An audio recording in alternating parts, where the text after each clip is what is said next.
E aonde há dor, aonde há emoção, dificilmente haverá capacidade de resolução. O ferido ouve a dor. E cada um está com uma dor. Entre as partes, se você ouve um lado, esse lado tem razão.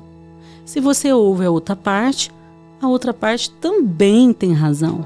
Primeiro que o conflito ele é inerente, ele está presente nas nossas vidas, nosso cotidiano. Então você aceitar, entender que o conflito faz parte das nossas vidas, que eu não devo olhar para o conflito como algo ruim.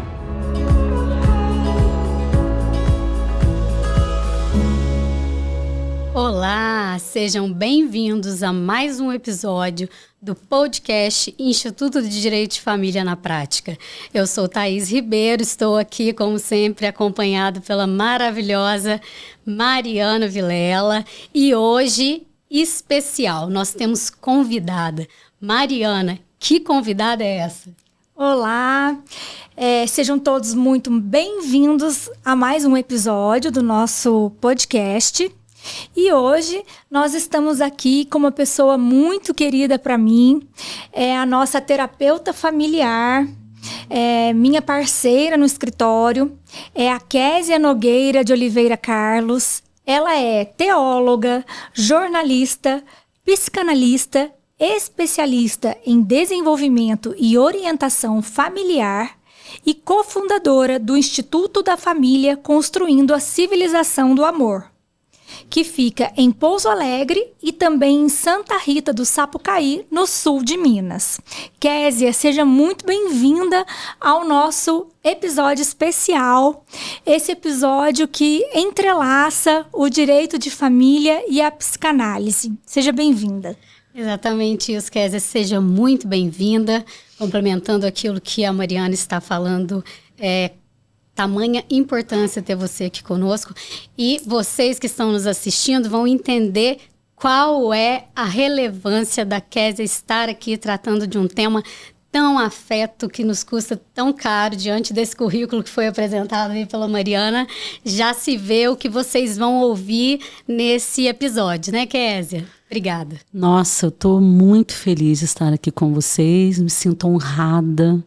Quando eu olho a empresa de vocês, né, Instituto de Direito de Família na Prática, por aí já sinto a humanidade, né? Porque a gente sabe que os termos são complexos, mas quando se trata da prática, né, a forma como vocês trazem esses assuntos, é maravilhoso, assim. Eu me sinto muito honrada, muito mesmo. É um prazer estar aqui com vocês. Meu desejo é poder contribuir com os nossos ouvintes e com vocês aqui no conteúdo que vocês buscam. Eu vou iniciar aqui, Thaís. Por favor.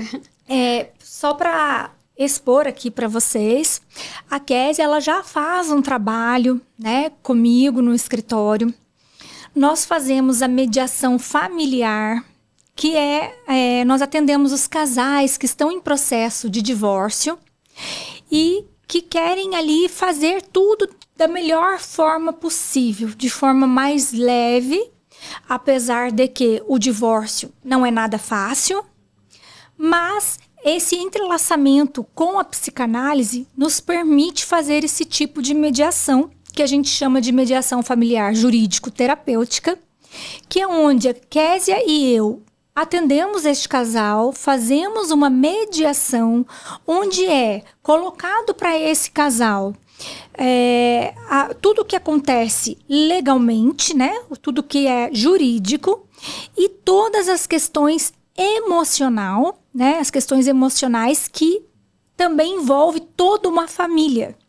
E nessa mediação, o casal vai ali se ajustando, desenhando um possível acordo, e muitas das vezes esse casal, inclusive, opta por tentar mais uma vez e não se divorciar. Né, Késia? O que você traz pra gente? O que você sente dessa mediação? O que você sente que a psicanálise interfere na questão do divórcio? Você fala para nós? Claro, vamos lá. Eu gosto de partir do princípio de que aonde há dor, aonde há emoção, dificilmente haverá capacidade de resolução. Exato. Porque nós não podemos nos esquecermos que somos corpo, alma e espírito. Então, se tratando do ser humano, não é só as questões da vida que estão aí, vamos resolver, né? Nós estamos falando do indivíduo, uma pessoa que foi constituída emocionalmente. Cada um tem a sua história. E o que acontece nesse trabalho, né?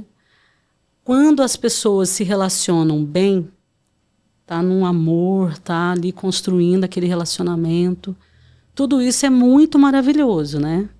Mas quando chega uma ruptura, seja ela qual for, é difícil, gente. Por quê?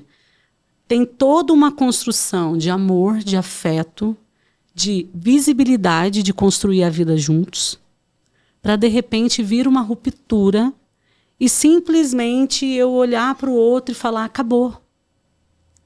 Né? Acabou, daqui para frente, você para lá, eu para cá. E o nosso trabalho, Mariana e Thaís, o nosso trabalho é o quê? É a gente poder ter esse olhar abrangente sobre ambos, né? Se tratando de casal aqui, ou até mesmo da família. Porque quem está na relação, quem está dentro do relacionamento, geralmente está focado na dor. E conforme eu disse inicialmente, qual a capacidade que eu tenho de resolver qualquer questão quando eu entendo que aquilo que eu estou vivendo é sofrimento. Por isso, a importância do profissional. Porque, principalmente os desabafos da vida, né? A pessoa vai desabafar, você busca o melhor amigo, você busca alguém que você considera para compartilhar. E o que acontece com quem você tem afinidade? Vai sentir por você. Exato. Vai tomar partido. Ou cada um vai trazer aquela perspectiva da própria vida, né? A gente está ouvindo a história de alguém enquanto amigo, mas você vai dar, assim, a sua visão de mundo. Porque todo mundo tem visão de mundo diferente do que é o profissional que vai orientar nesse sentido. Exatamente, Thaís. E o que acontece? O profissional, não que ele não seja empático, até porque no caso do terapeuta faz parte, né, do nosso trabalho a empatia. Mas nós temos um olhar neutro. Nós não estamos envolvidos naquela questão. E aonde o mediador passa a ter capacidade de auxiliá-los, né? E aí a gente vai falar aqui também, né, sobre as técnicas, né, da mediação. Porque, vamos lá, gente, sejamos sinceros, é fácil comunicar? Não é fácil comunicar. E aí acredito que, né, Mariana, a gente traz isso também dentro do Instituto, né, do IDFP, quando nós temos esse acesso dos membros. Muitas vezes o que tenho certeza que você vai até tratar aqui, quer dizer, a comunicação não violenta, ela também está no nosso atendimento. E a gente passar isso para as partes de que entre eles tem que haver uma identificação do que o outro pretende, que você pretende, é muito importante. Porque às vezes o modo de se comunicar é que gera um conflito. Então, por isso que a gente vê, assim, na tua função maravilhosa, esse esclarecimento entre as partes. Porque não quer dizer que não existe conflito. E mesmo uma relação boa, a comunicação é um desafio. Imagina quando há uma ruptura. Sim, mesmo porque a comunicação, a gente depende do outro. E este outro, o que ele está entendendo? Como ele está interpretando o que nós estamos falando. Então, isso gera muitos conflitos se a gente não sabe passar e o outro também não quer ou não pode escutar o que nós estamos tentando dizer. E quando nós estamos feridos, a gente entende da pior forma possível. Às vezes, uma frase que o outro fala, a gente já interpreta da pior maneira possível. Exatamente. Né? O ferido ouve a dor. E cada um está com uma dor. Entre as partes, se você ouve um lado, esse lado tem razão. Se você ouve a outra parte também tem razão. Porque envolve óticas, né? Cada um dentro do seu contexto, cada um dentro da sua realidade. E aonde que entra esse profissional? Onde que entra esse mediador? Nessa capacidade de dar aos dois a oportunidade de serem ouvidos. E ouvidos com qualidade, ouvidos com empatia, ouvidos sendo acolhidos. Porque é até interessante estar falando disso, porque são duas coisas assim que as pessoas têm um certo horror, né? Polícia, todo mundo acha que a polícia, meu Deus, tem até medo de polícia. Advogado. Quando envolve... Que fama, não? Quando envolve assim... não precisa entrar nisso. Vocês, na experiência de vocês, sim, com certeza, vocês vão trazer muitos casos de que a pessoa ela tenta resolver do jeito dela. Não, vai pôr advogado no meio disso? Nem chama a polícia. Mas eu sempre digo, né? É como a doença. Muitas pessoas se assustam com o diagnóstico, né? Gente, o diagnóstico ele é uma bênção. Porque é o que te permite focar na cura. O que eu vou fazer a partir desse diagnóstico? Então, quando alguém identifica um conflito, a primeira coisa que acontece é a negação dele, né? Primeiro que o conflito ele é inerente, ele está presente nas nossas vidas, no nosso cotidiano. Então você aceitar, entender que o conflito faz parte das nossas vidas, que eu não devo olhar para o conflito como algo ruim, porque o conflito ele é o caminho também que vai desencadear a resolução. Se eu não identifico o conflito, me diz como que eu resolvo algo que eu não sei o problema. Tem como? Não tem como.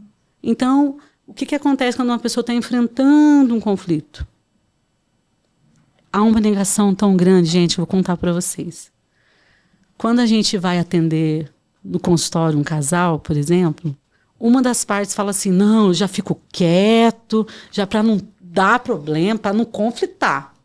Só que eu falo sempre o seguinte, o conflito existe. Alguém está assumindo esse conflito sozinho. Se um está quieto, se anulando para que o conflito não exista, tem alguém assumindo um conflito sozinho ou sozinha. Então, a primeira coisa é, nós estamos com problemas. Tem um conflito presente na nossa vida. Não, isso é coisa da sua cabeça, nada a ver, né? E aí a gente vai percebendo também que quando há uma procura, principalmente profissional a respeito de ajuda específica, porque, gente, a vida, eu sempre falo, tem uma fala minha que é muito, soa pessimista, mas a cada dia que passa, eu entendo que é uma verdade. E claro, talvez você que está assistindo a gente não concorde, mas há um lado que você vai concordar. Nós não fazemos escolhas para sermos felizes. A maioria das pessoas pensa, não, nós vamos escolher para ser feliz. Faz boas escolhas para ser feliz. Eu digo sempre que nós fazemos boas escolhas para sofrer menos. Porque desde que você nasce, você já começa a morrer. E morrer não é legal. Mas é a única certeza que a gente tem na vida, né? De que vai morrer. A gente vai morrer. Então eu falo, as escolhas que a gente faz na vida é para sofrer menos, porque você é atravessado pela vida por um luto, por um diagnóstico que não é tão legal, por rompimento, né, de um relacionamento que traz muita dor. Então as nossas escolhas é quais as escolhas que eu faço a fim de que eu sofra menos. Parece pessimista pensar assim, mas se você trouxer isso com sabedoria para a sua vida, você também fica pronto para enfrentar a vida como a vida é. Conforme eu acabei de dizer, o conflito ele existe. E aceitá-lo é um caminho para resolvê-lo. Aceite que você tem um conflito. Ô Kézia, deixa eu te fazer uma pergunta que agora me surgiu aqui refletindo a sua fala, né? A gente fica com 1000 ideias aqui passando. Você acha que na sociedade atual isso é diferente? Porque os conflitos familiares sempre existiram, né? Mas hoje nós temos o que Bauman fala do amor líquido, né? As relações são fluidas demais, rápidas, e a gente projeta no outro a responsabilidade da felicidade. Tanto é que nós temos ações de danos morais porque foi abandonado ou porque foi traído. Mas por quê? Você que projetou no outro que ele não pode te trair ou que não vai haver uma infidelidade, porque você não controla o outro, você se controla, né? Então, na sua visão, hoje, na sociedade atual, esse amor líquido aí, que é estudado por Bauman, né?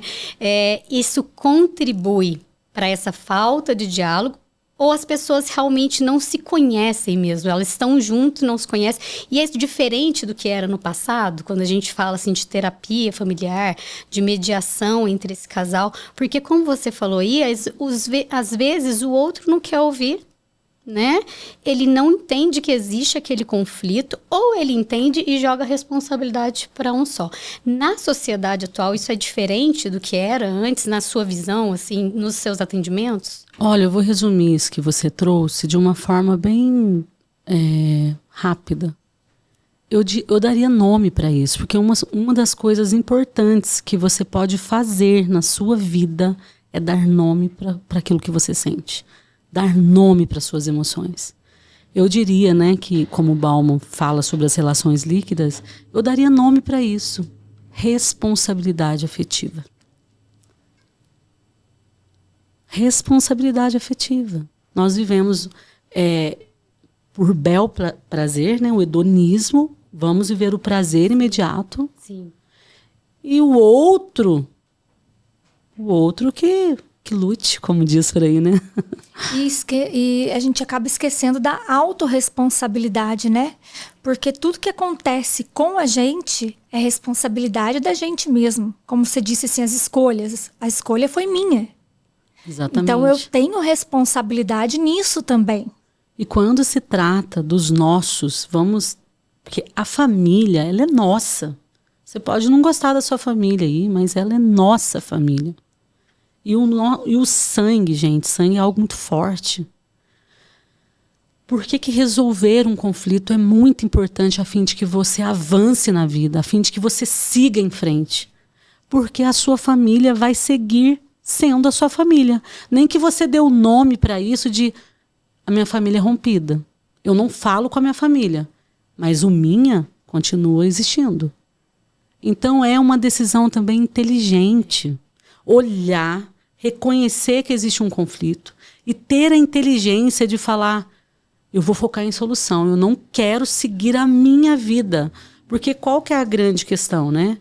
A responsabilidade afetiva, quando você para pensar de que o outro que se vire,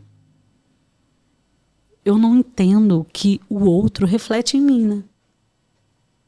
Porque vamos pegar aqui um exemplo de um pai que se separa, um casal que se separa. Aí entra a alienação parental ali, um não quer deixar. É sério que seu filho infeliz não reflete em você? Claro que reflete. Então, voltar os olhos para o objeto mesmo daquele conflito é muito importante, né? Porque às vezes o conflito nem está na base daquilo que a pessoa está imaginando. Então, eu acredito que nesse seu trabalho você consiga esclarecer isso. Exatamente. Não esclarecer que não exista um conflito, porque ele vai existir, mas eu acho até importante falar para quem está nos ouvindo aqui agora. Kézia, o conflito é uma grande oportunidade de crescimento? Sem dúvidas. O conflito não é ruim. Por isso que eu disse, primeiro o reconheça. O reconheça. É que é difícil, né? A gente está vivendo num mundo de muitas aparências, né? E eu preciso ser muito perfeita. Então, eu sou o que as redes sociais falam sobre mim. Aqui dentro, e falando de conflito, começa dentro, né? Quando esse conflito que a gente traz para a mediação, ele começou dentro de alguém. Esse alguém externou pelo comportamento, ou sem muito saber dizer, mas existe. Então, o conflito ele tem um início. E quando você traz diante do profissional, no caso da mediação, né, onde você vai clarear, conforme eu disse, ambos têm razão. E tem uma coisa interessante que eu acho importante trazer aqui sobre até o medo dos profissionais, né? Não existe partido. Quando esse profissional vai atender essa família, a primeira coisa é clarear isso. Olha, eu não estou aqui para defender você, nem para defender você. Nós estamos aqui para juntos buscarmos um caminho, uma alternativa para que o quadro de vocês não seja tão moroso. Porque vocês, como advogadas, vocês sabem o sofrimento. E eu estava falando, imagina você viver uma vida em sofrimento. A mediação, ela tem essa brevidade, né? É um trabalho mais rápido. Então, imagina quantos casos que tem lá para o juiz. Vocês que estão atualizadas aí. São muitos casos ali sem resolução, não é isso? Eu leciono uma disciplina que trata, né, a gente até adequou o nome aí, que é meios alternativos de solução de conflitos, mas não são nem meios alternativos. Você falou a palavra adequado, é bem isso, são métodos adequados para a resolução dos conflitos. Porque para cada caso específico, para cada peculiaridade, vai ter um caminho diferente, né?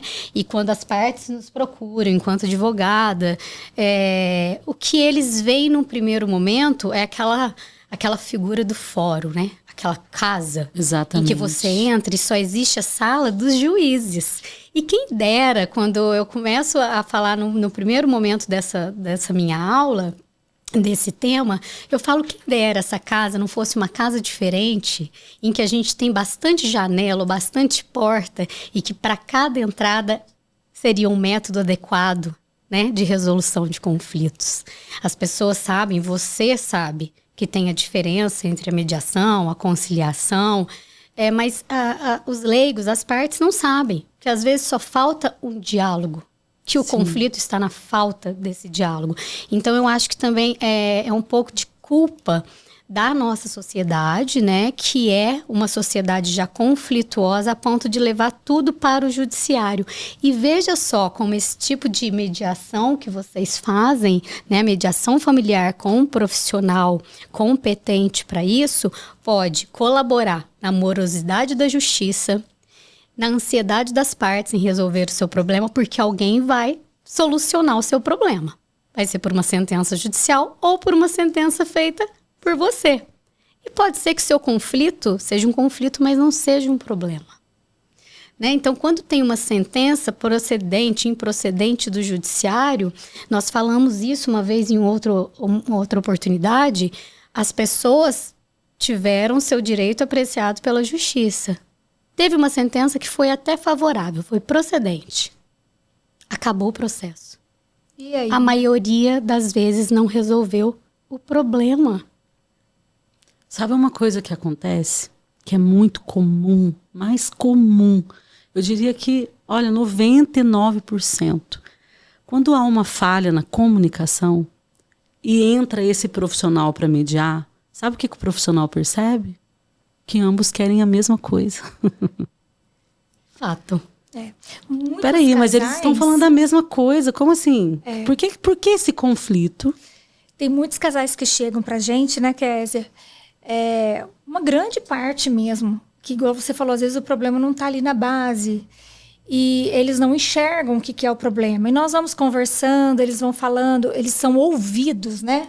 Um ouve o outro, a escutativa, tudo isso. E aí depois eles mesmos chegam à conclusão que o que os levou a quererem o divórcio não era brigas, falta de amor, nem nada disso. Às vezes é questão financeira, Thaís, que dá para ser resolvido ali no escritório. É refazer um pacto, é fazer um pacto pós-nupcial, é resolver uma questão financeira e pronto, o casal vai trilhar novamente o mesmo caminho. Eu atendo casais, Thaís, eu atendo casais que estavam há anos divorciados. E eles se casam novamente. É por isso que eu fiz aquela pergunta em relação ao que era, né, numa sociedade um pouco mais há tempos atrás e nessa nossa sociedade atual, e que muitas vezes a gente é visto como vanguardista quando propõe ao casal que eles conversem sobre patrimônio, sobre finanças. Porque eu vejo que ali atrás, a mulher, no papel que ela ocupava, né, ela não podia expor ou questionar, e ainda que ela trabalhasse numa função que fosse fora de casa, ela não era remunerada para isso. Então, eu acho que muitas vezes o resultado da falta de diálogo que nós temos nos casais, né? Dessas relações que talvez não sejam relações líquidas, mas relações mal resolvidas na hora de expressar o que querem, e um julgamento, né? Porque muitas vezes agora o casal, quando se propõe a fazer um planejamento, né, resolver alterar um regime de bens, que aí a gente entra para a área aí da lei, eles são julgados. Né? Se uma mulher é mais nova, está com um marido que é mais velho, já trabalha há muito tempo. Ah, não, eles estão conversando sobre finanças porque ele não quer dar, ela não quer dar. E não é isso. É só uma falta, né, de estipular aquilo que realmente parece justo para um ou para outro. Pode ser que dentro de um regime de bens, aquilo não seja justo para mim, Thaís, mas seja justo para o meu marido. Então, quando você faz esse diálogo, você evita que problemas futuros existam. Por quê? Nas relações anteriores, né, nos casamentos antigos, não tinha essa liberdade do diálogo. E eu acho que isso ficou tão preso que muitas vezes eu numa relação, né? Vamos contar, não, gente, não acreditem, tá? Mas é verdade, eu tenho 40 anos. Mas dentro dessa relação, do meu casamento, que eu considero um casamento estável, saudável, que eu tenho um marido maravilhoso, que me incentiva, a gente conversa sobre dinheiro, sobre tudo. Muitas vezes, quando eu quero abordar alguma coisa com ele, ou ele comigo, a gente também pensa muito antes. Se eu falar assim, eu vou magoá-lo. Se eu falar para ela que isso aqui é um empreendimento diferente, que tem que ser através de uma sociedade apertada, ela vai ficar magoada. Que mágoa é essa? A mágoa, na verdade, vem aí, como você falou, Mariana, lá na frente. A falta de diálogo resultou num conflito. E por que existe a falta de diálogo? É isso que eu quero te perguntar. Estou super curiosa para ajudar meus clientes. Por que existe essa falta de diálogo, Kézia? Primeiro porque todos nós temos deficiência na comunicação. A gente quer achar que sabe. Eu sei, eu falo muito bem. Há uma diferença entre comunicar e informar. Certo. Quando que você comunica e quando que você informa? Você comunica quando há entendimento. Você informa quando você anuncia. Vou fazer isso.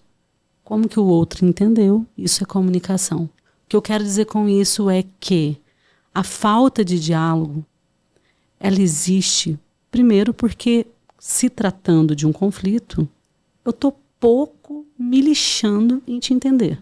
Já começa por aí. Então, a minha capacidade de te ouvir é zero. Entende? Capacidade de eu te ouvir é zero aqui, porque uma que eu não tenho interesse nem em você, que fará em te ouvir.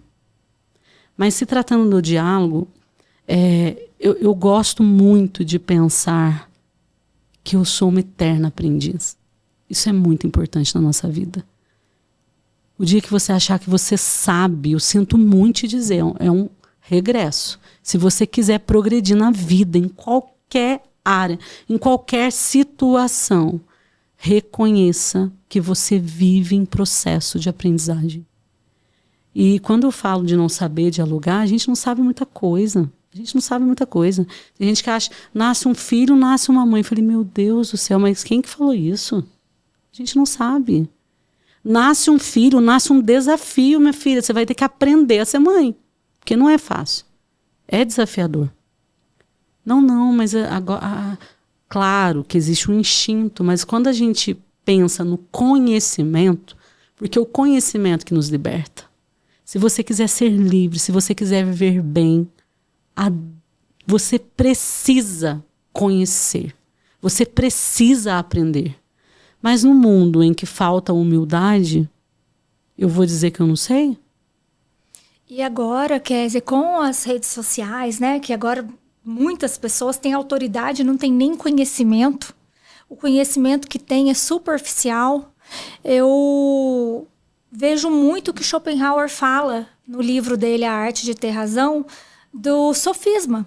As pessoas estão por aí, são sofistas, porque o conhecimento é raso, né? E muitas vezes, para ter a razão, você precisa apenas disso, só persuadir o outro.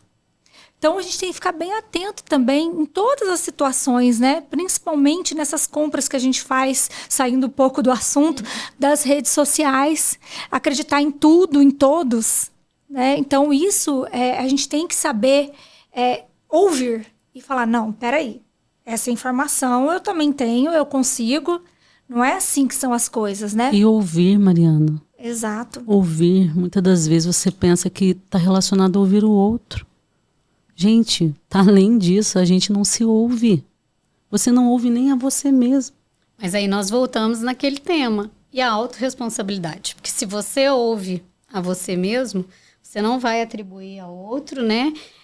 Questões que são da sua decisão, do seu modo comportamental, de como você vai colaborar com isso dentro da família, né?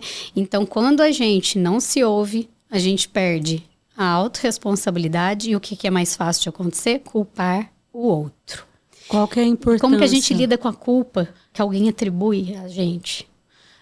Antes de responder sua pergunta, eu vou só trazer um ponto que eu acho muito importante, que é o porquê que eu não ouço e o porquê que eu não me permito ouvir o outro. Primeiro, gente, o que acontece quando fala? Você mesmo disse ainda há pouco, né? Como que eu falo que eu tô magoado, né? Primeiro que todos nós, 90% em nós é inconsciente. Às vezes o Freud, ele fala uma coisa, o que você tem de si mesmo é uma ideia. O que você tem de você é só uma ideia. Você tem uma ideia de si mesmo. Quem movimenta, quem move a sua vida é o seu inconsciente. Agora imagina do outro, né? Se a gente tem uma ideia da gente mesmo, imagina do outro, não sei nada. Não sabe nada. Kézia, que horas que a gente pode marcar uma consulta? Tô muito tensa com essa inconsciência. Me fala. Mas só voltando, para só não perder a linha do que a gente estava falando, que é a questão do ouvir e do falar. Por que é importante falar?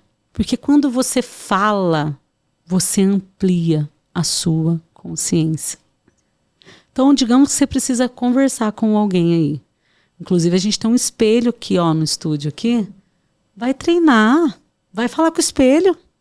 Você sabe o que é um processo terapêutico no consultório? É onde a pessoa se ouve.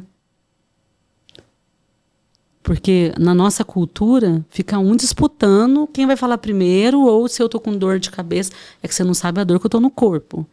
E no consultório a pessoa tem esse espaço seguro onde ela pode se ouvir, que é onde acontece a ampliação da consciência. Então, o que faz as pessoas agirem sem responsabilidade afetiva é não ter consciência. Não tem consciência dos percalços que aquela ação vai trazer. Kézia, e aproveitando isso que você está falando, né, da pessoa não ter consciência, como que a gente pode abordar uma cliente que chega, né, para um divórcio super magoada, e para trazer essa consciência para ela, para oferecer a mediação, para os nossos alunos aprenderem mesmo a como abordar uma cliente para encaminhá-la para uma mediação. O que acontece, Mariana? Conforme eu disse ainda há pouco, tá todo mundo ótimo, né? Ninguém tá precisando de ajuda, de profissional, então não preciso. Então, para que haja funcionalidade, porque eu acho que mais importante do que vender é você saber que você dará resultados para essa pessoa que te procura. Porque é uma responsabilidade do profissional entender que se essa pessoa vem até mim, no mínimo ela espera resultado. Então, qual que é o princípio? É um reconhecimento de que precisa da gente. Por isso que não é muita persuasão que vai fazer você atender um caso ou que vai trazer alguém no consultório para você atender. Não é. É o grito de socorro mesmo. Essa semana, inclusive, eu atendi no consultório uma jovem, adolescente, e ela disse, eu tentei sozinha, mas eu não consigo mais. Eu preciso estar aqui. Os pais já não tinham falado para ir? Vocês acham mesmo que um médico já não tinha, inclusive o próprio psiquiatra, já tinha encaminhado ela, mas você acha que ela foi? Não, eu dou conta. Então, gente, sai desse lugar de que você dá conta. A vida, ela é rápida, vai passar rápido. Você precisa viver bem. Viver bem, fazendo boas escolhas para que você sofra menos. Então, qual que é a importância do nosso trabalho? Eu digo sempre que não tem valor, porque, gente, 1 minuto de angústia é muito tempo. Quando a gente para pensar no sofrimento, é muito tempo sofrendo. Você pega um caso de uma família que você atende, tem famílias que eu conheço que está aí há quase 10 anos e não resolve sobre os bens, não divide, não tem acordo. Eu digo, são 10 anos da vida sofrendo. O que é mais importante? O que faz você aqui que me ouve pensar? O que é importante para mim? Porque a sua vida vale muito mais do que qualquer bem, do que qualquer coisa. E uma coisa que eu estava falando do inconsciente é que você ama. Você não quer o sofrimento daquele, mesmo daquele que você se separou. Você está falando que deseja o mal, que na dor. Mas você tem uma história com essa pessoa. E aqui a gente não está não deixando de reconhecer o sofrimento, a dor, que é difícil, gente. Uma relação, dependendo do caso, é muito doloroso. Só que é importante escolher. Eu preciso me cuidar, eu preciso buscar ajuda. E eu digo, busca ajuda para ontem. Às vezes você se preocupa com tantas coisas e a coisa mais importante é você. É a sua vida. É a sua vida. Então, olha para um advogado, não pensa, para quem envolver advogado nisso?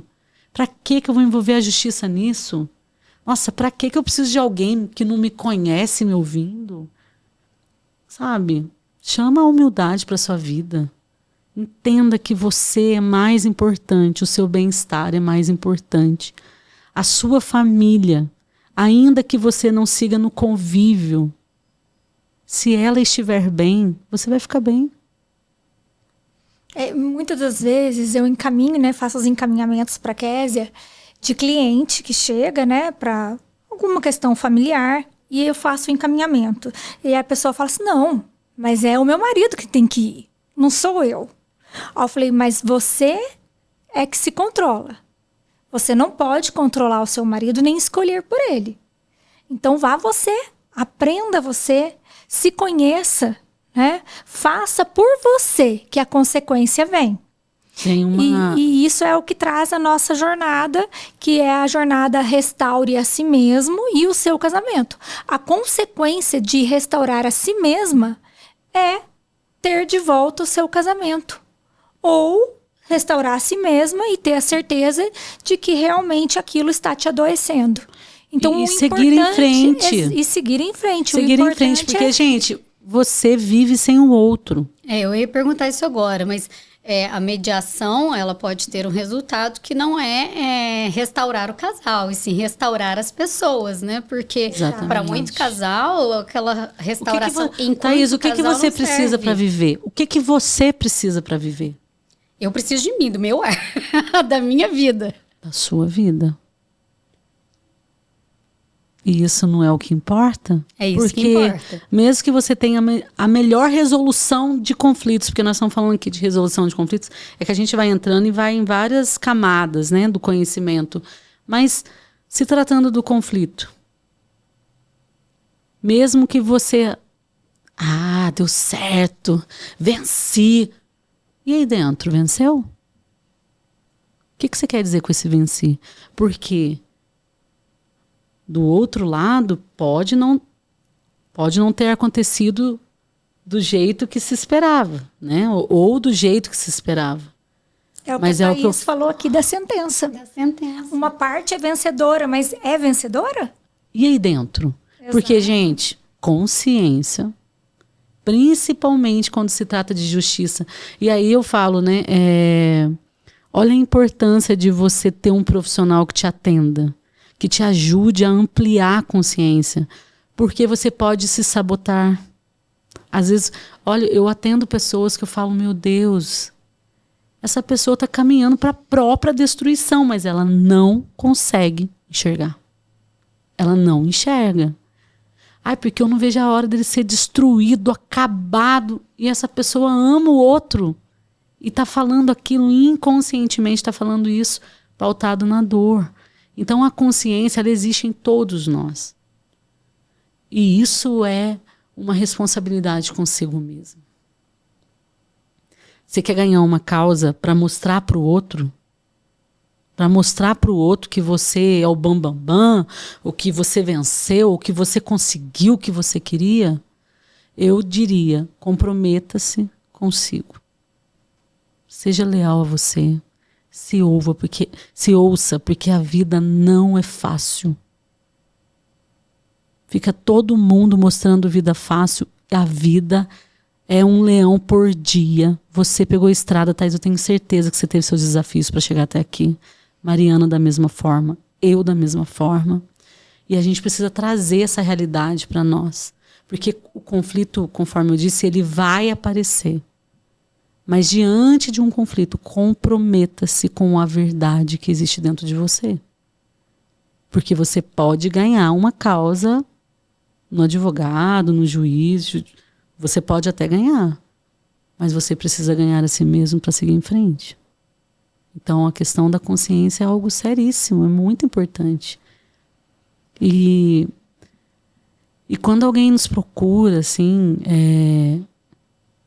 há um medo, porque geralmente alguém ali não desejaria que fosse daquela forma, gente. Quando há um enfrentamento de um problema, alguém é mais passivo, alguém não gostaria de brigar. Eu falo assim, que a gente vai ouvir, um tá com muita raiva, o outro não tá querendo brigar. E existe um tempo... e aí o profissional... Você consegue identificar isso, um tempo para isso que eu ia falar. Aí o profissional consegue. O profissional faz uma interpretação daquele que não quer brigar. Porque quem não quer brigar, Entendi. mostra pro outro e quer brigar. Sim. Tá ali na pista ali, vamos pra luta. Mas o profissional com esse olhar neutro, né, e com análise, porque nós analisamos e nós observamos aquilo que não é dito, ou aquilo que foi dito, mas que não é exatamente o que a pessoa quis dizer. Por isso que tem esse olhar muito específico. E você possibilita.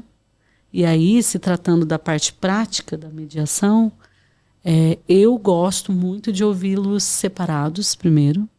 Vai depender de cada caso, para que cada um tenha a sua oportunidade ali, né? E depois, juntos. E depois você vai vendo de acordo com a necessidade que vai sendo apresentada ali pra gente. Mas é muito maravilhoso saber que... Porque, assim, eu falo sempre... não existe nada mais angustiante na nossa vida do que a indecisão. Talvez a pessoa vive um período indeciso, está vivendo um sofrimento. Ela almeja tanto a vitória não chega, e ela está ali, a coisa não se resolve, a coisa não se decide, e a alma vai adoecendo, vai desencadeando outros problemas, vai envolvendo outras pessoas que não tem nada a ver com aquilo. Então eu digo sempre, se você está numa indecisão, identificou um conflito, seja rápido, seja urgente com você. Saia desse lugar da indecisão, porque a indecisão não tem nada mais angustiante do que viver indeciso. Não tem. Eu não tenho certeza que quando a gente procrastina, né, a busca de uma decisão, é um medo mesmo que a gente tem de identificar algo que está errado em nós. Porque quando você já identifica muito fácil o erro do outro, aí você quer resolver. Mas quando você não identifica, ou você está fingindo que você não erra, que você não tem um problema, e aí você deixa de ser autorresponsável, né? E passa a procrastinar, né? E o procrastinar tem o procrastinar da perfeição, porque você vai fazendo, fala, não, agora não tá pronto, não tá bom. E tem o procrastinar do próprio medo, né? Eu não dou conta, mas eu não dou conta é porque, na verdade, eu não quero assumir que o erro está em mim. E aí você me indicou e eu cumpri. Eu terminei faz tempo de ler o primeiro livro que eu havia me comprometido no outro episódio. Pessoal, eu li em 2 segundos.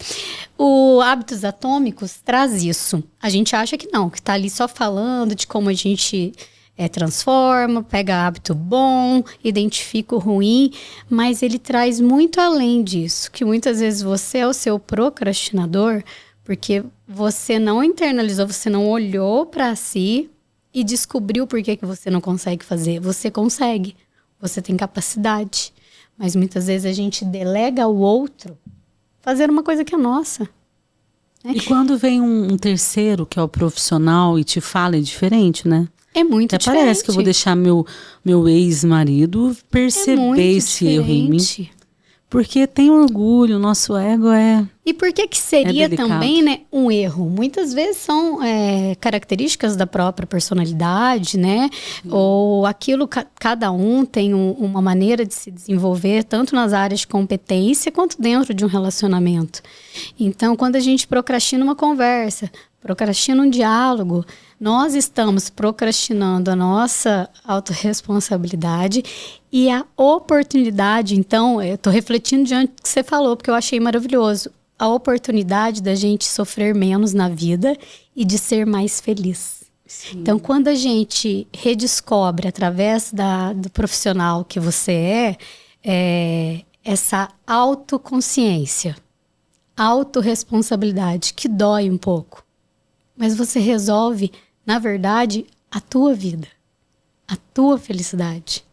E como você disse, a gente só tem uma aqui. E passa rápido. E quando você está feliz, as pessoas que estão ao seu redor ficarão. Mas é difícil a gente retomar, né, essa consciência quando ficou muito tempo procrastinando. Nós somos frutos de uma sociedade doente.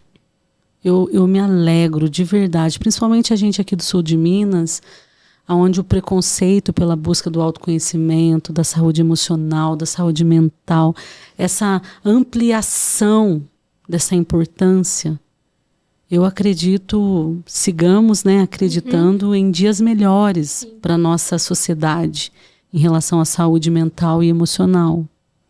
Mas assim, Thaís, nós temos um canal no YouTube, Instituto da Família, e lá nós temos um vídeo breve que eu gravei falando sobre decisão. E eu quero trazer uma súmula rapidinho aqui só para ajudar, né? Às vezes a gente tem alguém nos assistindo e diante de um grande conflito, precisando tomar uma decisão. Qual deve ser a sua atitude? Você que está aí, se sente procrastinando, sente que você não consegue se movimentar em prol da resolução de um conflito que você esteja vivendo. Nesse vídeo, a gente fala sobre... Nós olhamos para a decisão e ela é muito grande. Nossa, eu tenho uma grande decisão para tomar na minha vida. Pega essa decisão, fragmente-a. Qual a pequena decisão dentro desta decisão que está tão grande em você? De repente pode ser pegar um dos contatos das meninas aqui, ou de repente pode procurar ajuda emocional, porque emocionalmente é muito difícil agirmos na emoção. Falta força. É exatamente isso. Não fique sozinho. E isso até, não estou voltando... Estou voltando sim, por uma questão da própria existência do Instituto. Porque em qualquer área de profissão, seja a minha na advocacia, seja da Mariana e na nossa área específica do direito de família, mas seja um médico, seja um produtor, seja, né, a terapeuta, muitas vezes nós sentimos um medo de agir numa área de competência que nós estamos, mas quando estamos sozinhos, nós tornamos isso muito grande. Eu não sei, eu não posso. Eu não quero, eu vou esperar. Não vou conseguir. Alguém vai me ajudar. Aí a gente espera a empatia do outro, mas empatia, se o outro não sabe o que você está sentindo, nossa, essa pessoa não me ajuda. Nossa, aquele outro profissional não gosta de mim. Então, assim, quando a gente criou o Instituto, pensando nisso, a Mariana falou uma coisa que eu nunca me esqueci. Eu queria que alguém lá atrás tivesse me dado a mão. Quando ela fala da mão, é daqui, Kézia. É isso mesmo. Né? É dar a mão. E falar, tem alguém com você, né, que entende a sua dor, mas a dor é sua. Então, assim, quem procura o instituto, quem procura uma terapia, quem procura uma ajuda na área que for, é isso, quando você está junto e você identifica aquilo que é seu, mas você consegue evoluir. Quantos nós só temos membros excepcionais no que fazem? Profissionais assim, ó, gabarito, mas a gente, dentro da própria profissão, não consegue vislumbrar o próprio caminho, porque o direito de família tem processos muito pesados. E diversos caminhos também. Diversos caminhos. Então, quando a gente fala da prática, tá falando disso mesmo. Porque é essa prática de atuar numa área específica, de especialidade, que nos traz essa visão de que tem diversos caminhos, igual você está falando aqui. Na própria terapia, na própria mediação que você vai realizar, não quer dizer que aquele casal vai se entender quanto ao afeto e ao amor, mas eles podem se entender quanto uma questão patrimonial. Eles podem enxergar os caminhos que eles têm. Enxergar os caminhos, porque eu acho que as nossas lentes, enquanto ser humano, eu vejo muitas vezes a perspectiva por uma lente que está borrada, né? E por que estar sozinho na vida?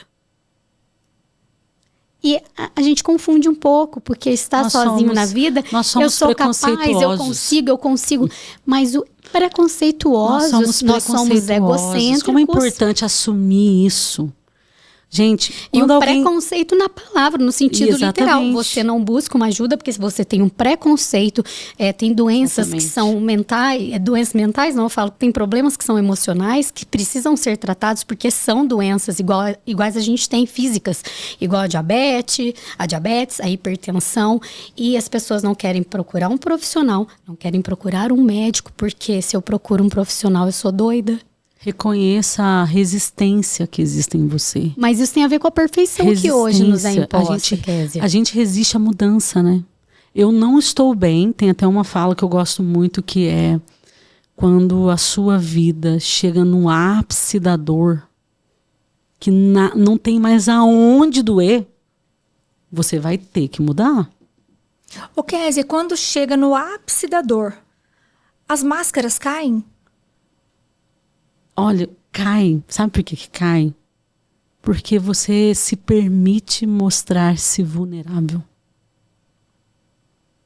Perfeito. E é muito bom ser vulnerável. Ai, é maravilhoso. Eu não gosto quando alguém fala assim, ai, nossa, mulheres fortes, maravilhosas. Guerreiros, odeio esse termo. Eu também não gosto. Não gosto. Né? Eu falo, forte, guerreira. Não quero ser. Eu não quero enfrentar uma guerra. A vida já é uma guerra, né? Então, mas eu não quero enfrentar. Eu me emociono porque, assim, a gente está vivendo numa sociedade de tanta aparência. E as pessoas estão tão adoecidas. Sabe? Estão se escondendo atrás de tantas máscaras, mentiras. E a vulnerabilidade tem uma coisa aí que eu gosto, que é o que conecta. Uma vez eu estava atendendo uma mãe e a filha apresentou questões da sexualidade no consultório. E a mãe falou, eu não sei lidar com isso, como que eu vou conversar com a minha filha sobre isso? Eu falei, sendo de verdade. Seja verdadeira. Seja honesta com a tua filha, porque se você não for honesta, ela vai saber. A verdade tem o poder de nos conectar. E a vulnerabilidade nos permite tirar tudo isso, todas essas camadas, nos permite a ser de verdade com o outro. Você percebe as pessoas, você aí que assiste, pensa nisso, as pessoas que você se sente mais conectado, não são as pessoas com quem você consegue ser você, ser de verdade com elas? E essa mãe, ela ficou desesperada, mas eu não concordo, eu não vou saber lidar com isso. Essa é a sua verdade? Você não sabe lidar com isso? É isso que você tem que falar para ela. Mas se ela vai falar isso para mim, eu não sei nem como. Qual que é a sua verdade? Olha, eu não consigo aceitar. Essa é a sua verdade? É isso que você vai falar para minha filha? Eu não consigo aceitar. A mamãe está com muita dificuldade de lidar com isso. Mamãe te ama. Nós vamos resolver isto. Mas eu preciso ser de verdade. Senão você vai perder seu filho, você vai perder sua filha. Você vai perder o outro. Falta honestidade nas relações. Então, ser vulnerável também tem muito ganho nisso. Tem liberdade de ser você, né? Liberdade de se permitir viver. Nossa, você sabe que você me fez lembrar. O inconsciente, você vê, né? Ele tá presente o tempo todo, né? O tempo todo. Eu só compartilhar uma coisa interessante que eu me lembrei da minha mãe. Gente, eu amo limão. Limão é minha fruta predileta. E eu chupava limão com sal quando eu era criança, sabe? E aí a minha mãe era toda muito... Assim, minha mãe, ela era toda metidinha, sabe? Muita postura e tal. E eu brincava que se eu acreditasse em outras vidas, eu acho que eu era japonesa, porque eu adoro chão. Aí um dia, a gente sentou no chão, assim, em frente à casa, eu peguei o limão com sal e fui chupar minha mãe. Você imagina a minha mãe, né? Cheia de postura. Menina, as pessoas vão achar que a gente não tem cadeira em casa. Vê se aqui é lugar de sentar na rua, sentada. E isso é uma coisa assim que eu luto por mim desde muito cedo. Eu luto muito pela verdade. A verdade é um valor para mim. Eu estou compartilhando isso porque é tão importante a gente ouvir pessoas que permitem, né, ser conhecida. Então eu estou compartilhando isso porque a verdade é um valor para mim. E a gente vive em camadas sociais em que eu preciso ser eu. Então eu falo assim, nossa, se tem que se adequar, vamos lá. Mas é muito importante ser de verdade. E eu acredito que a verdade nos conecta. Nos conecta de verdade com as pessoas, nos traz essa liberdade de bem-estar, de ser feliz mesmo. A verdade restaura, né? Restaura famílias, restaura casamento, restaura mãe, filha, a maternidade, a paternidade. Então, assim, o que eu entendo que faz as nossas máscaras caírem, porque todos nós temos, né? A máscara da perfeição, da vitimização. São inúmeras as máscaras que a gente usa. E para a gente ir derrubando essas máscaras, a gente precisa de verdade, coragem e humildade. Com isso, a gente consegue ser a gente mesmo. Sim. Não é? Exatamente. É bem profundo, né, gente? Dessa sua reflexão aí, né, em relação à sua mãe, também me fez pensar, né, que quando a gente se apequena, ou a gente reduz o que a gente pensa, e já nos é inerente para caber no espaço do outro, como isso nos adoece. Sim. Né? Você gostar do limão e ainda colocar sal diante da realidade de sua mãe, preocupar-se como alguém ia te ver sentada no chão e ainda chupando limão. Se você não fizesse isso, você estaria se reduzindo para caber no espaço de uma pessoa que você admira, que é a sua mãe. Exatamente. E isso acontece muito, vou trazer para a realidade processual. Os filhos que muitas vezes se filiam no sentimento ou só da mãe ou só do pai, é porque eles estão reduzindo a capacidade deles de sentir, eles estão se apequenando para caber no espaço daquele pai ou daquela mãe para agradá-los. Ou por medo. Aí é que chega, ou por um medo. E aí esse abandono. medo, ele é reflexo de como o pai e a mãe são, porque causam também essa coisa, se você não agradar, se você não ficar com a mamãe, ou se você não ficar com o papai, a mamãe vai ficar triste, o papai vai ficar, o papai, ou sou seu pai, estou triste. Então, quando a gente se apequena demais para caber e reduzir no espaço do outro, a gente reduz essa nossa capacidade de ser feliz, né? E são muitas consequências ao longo da vida que isso traz. Então, assim, hoje aqui nesse episódio, tem muitas reflexões. Acho que nós poderíamos ficar aqui vários dias, né? Isso é só uma amostra do quanto que essa tua função ou de profissionais que atuam nessa sua área tem reflexos no direito familiarista. Porque muitas vezes a gente falou aí, você tocou no assunto da alienação parental, e é isso. No fundo ali está alguém se apequenando ou com medo, né? Mas talvez nessas partes que estão aí acima, hierarquicamente, o pai ou a mãe, ou pode ser também, né, outro parente, ou o avô, a avó, talvez eles não estejam vendo que a atitude deles é que faz o outro se reduzir e ter medo e se sentir menos. E aí proteger só um, manifestar que ama só um ou não querer ir com o outro. Não é que aquela criança não ame, não respeite uma das partes, mas ela se apequenou, seja por medo ou porque ela não pôde manifestar a sua vontade. Então veja como isso, Mariana, tem reflexo no direito de família. Isso é muito sério. Aí todo mundo fala assim, não, uma área direito é para todo mundo. É tudo igual. Não é tudo igual. O que a mediação tem de diferencial, né? Se você parar para pensar, é uma cultura de paz, de humanização. Porque processos são processos, tem toda uma lei aí estabelecida, né, para cada caso. Mas tudo isso é em prol de quem? Do ser humano. Então a mediação familiar, ela tem esse olhar humanizado.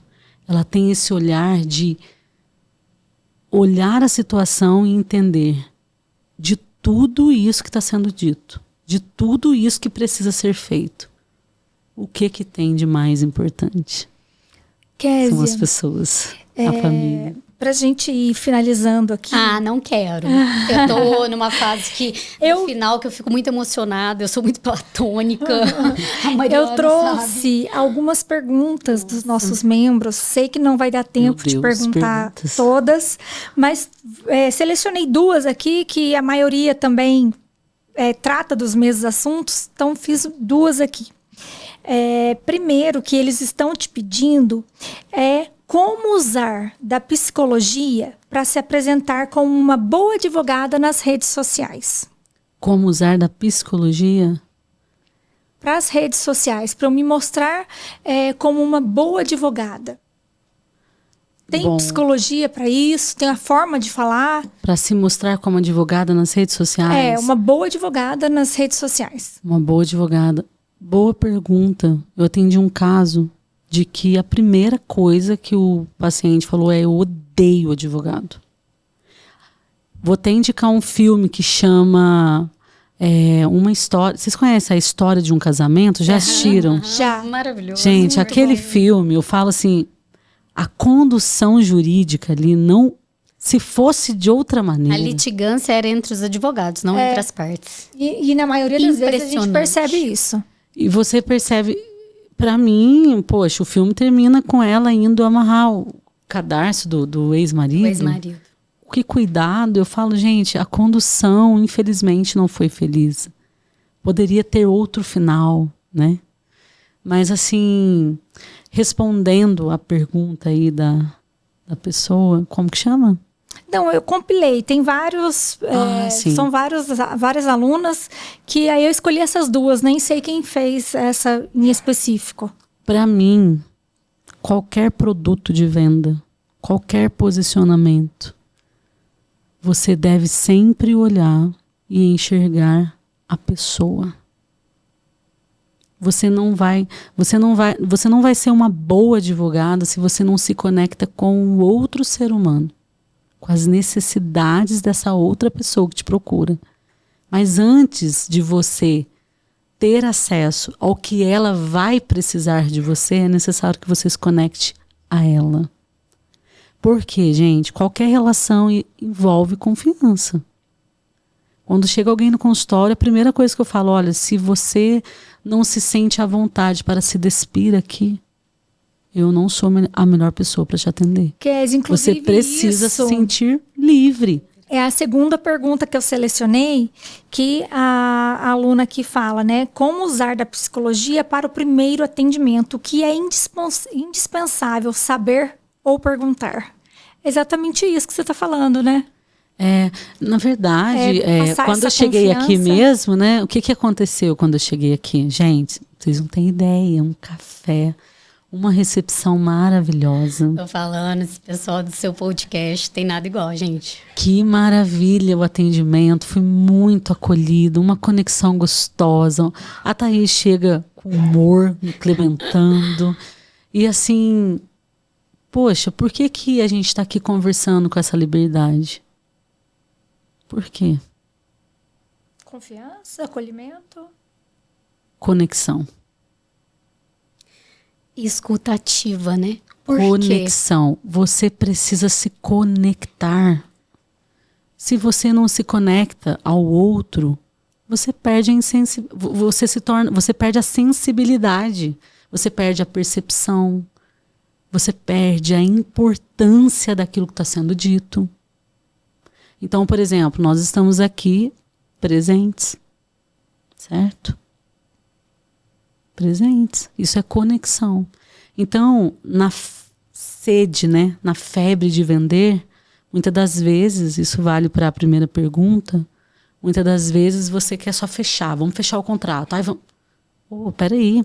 Ai, gente, eu vou compartilhar, porque eu sei que é engraçado, mas eu vou compartilhar aqui. Quando eu fazia a especialização lá em Londrina, no sul de Minas, eu tinha um amigo, Flávio. Beijo, Flávio. Espero que isso chegue até você. Você sabe que ele vendia? Calcinha. Mas aí ele chegou em mim para vender calcinha para mim. Você sabe o que ele me falou? Você quer comprar porta-joia? Adorei. Aí eu falei, porta-joia, né? De repente ele traz, era calcinha. E aí, numa das partilhas dele foi, gente, eu converso, quando eu vou ver, a pessoa compra, porque primeira coisa eu me conecto, né? Então a conexão, ela é muito importante. Por que é importante a conexão? Em tudo que a gente vai fazer. No caso da postura nas redes sociais, de venda de um produto, de tudo. Por que é importante a conexão, né? Porque você ganha o outro para a vida. Para a vida.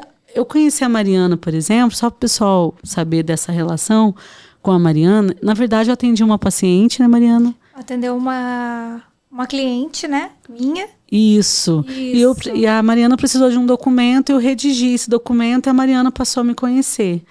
E a partir dali foram acontecendo as conexões. Então, é conexão. Por isso que existem as técnicas de venda, existem muitas coisas aí que a gente sabe que estão aí são recursos, né? Que estão aí para nos favorecer. Mas gente lida e vende pra gente. É fato. É fato. E ligado a tudo isso que a gente conversou aqui até agora, né, Kézia? Nós estamos muito preocupados em nos especializar em como a gente fala melhor, em quando a gente apresenta a nossa postura, se o tom é bom, se é amplo, se vão admirar o meu português, mas a gente pouco se preocupa em ouvir. Sim. Né? A gente pouco se preocupa em procurar algo, né? Um curso que nos guie em como ser melhores na escuta. Humanos, né? Como ser mais humanos. Porque a gente sente, vamos ser sinceros, se você vai num lugar, você sente quando é humano, quando a pessoa realmente está se importando com você, não só em vender para você, não só em fechar um contrato com você. Gente, todo mundo gosta de um acolhimento. Precisamos, nós somos seres relacionais. Precisamos nos relacionar. Não se relacionar é adoecedor. Nós precisamos nos conectar com pessoas. A rede, né? Puxa vida, como que eu vim parar aqui? Por conexão. É isso. Né? Porque vender é muito mais do que isso realmente.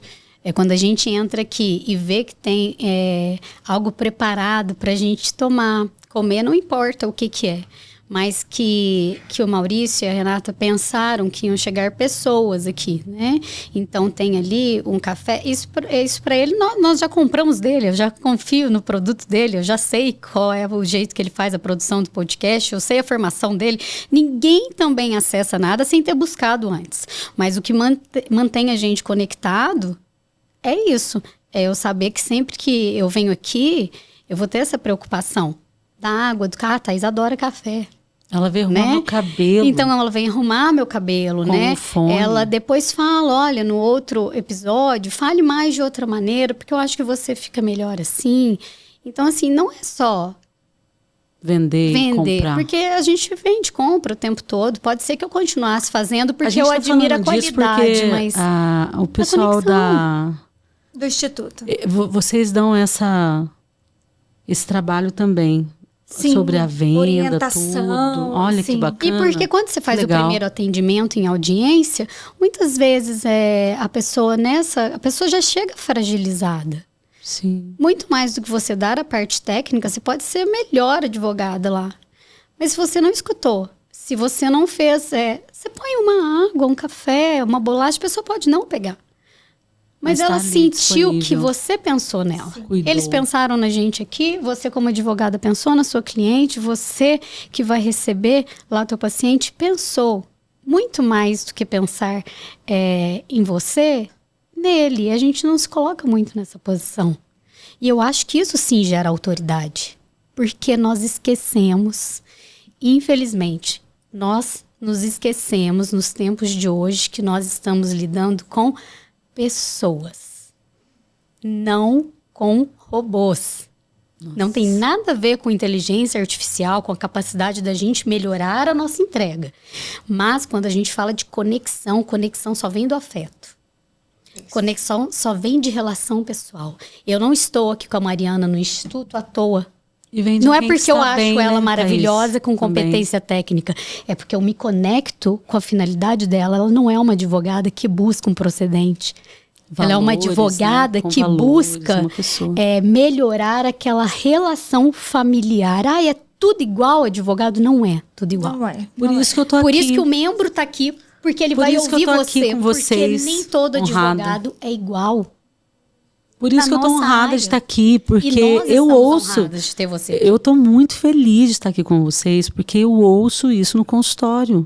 Eu tô com muita raiva daquele advogado. E aí eu estou aqui com vocês, advogadas, tem esse olhar. Quantos casais, porque tem pessoas que realmente focam só no monetário. Existe tudo.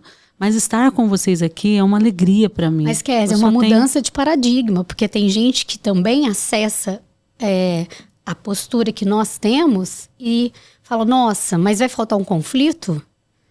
Mas tem muita gente que está muito na pasta, com muita solução extrajudicial, mas a gente não vai brigar? Então, assim, é uma mudança de paradigma. Eu fico muito feliz quando alguém me procura pela personalidade da minha advocacia, porque fora a gente ter uma marca pessoal, todo mundo tem um jeito de ser, a tua advocacia também vai ser. Qual é o meu nicho? Eu não quero o nicho de alguém que só queira litigar, tá? E a pessoa às vezes não sabe que ela pode resolver aquele problema sem litigar. Então é a minha postura que vai conduzir ou não.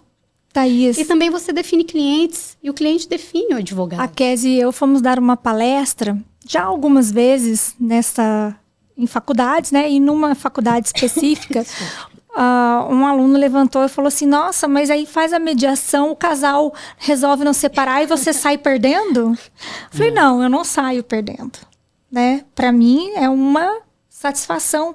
Porque o que eu quero para aquele cliente, ele continua sendo, né? O casal continua sendo os meus clientes. E o que eu quero é a solução. E tem outra coisa, né? Todo mundo, nós vivemos sim de honorários. Gente, você atuou? Vão ter os honorários. É lógico. A solução do conflito pode ter sido um pouco mais difícil em manusear, mas ela vai resolver em menos tempo. Você recebe mais rápido. Então, assim, essa mudança de paradigma que eu falo é do próprio também advogado, advogada, de que não precisa ter um conflito para que você demonstre o seu trabalho. Porque nós estamos falando de pessoas, não de coisas.